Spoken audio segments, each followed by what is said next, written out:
Welcome to the Atlantic Wind Facility. We're about to analyse the catastrophic failure of a 300-metre-long turbine, a structure designed to withstand anything.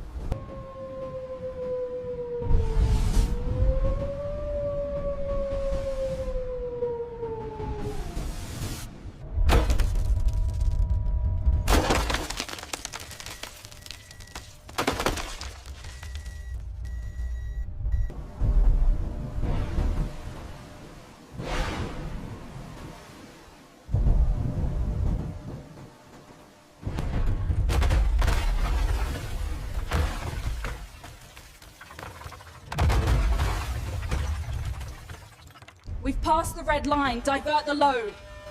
I can't. The controls are unresponsive. We're losing containment.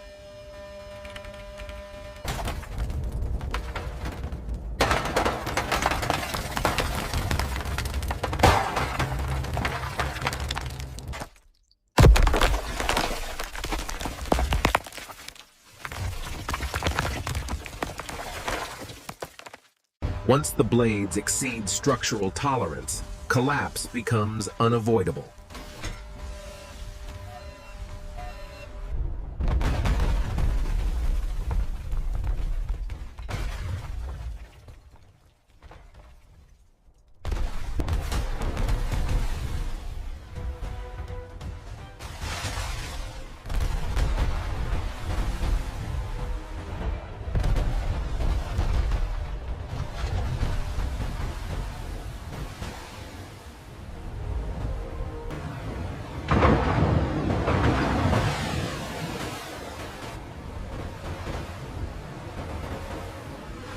And that was the final moment of a turbine, built to defy nature as she is, until nature fought back.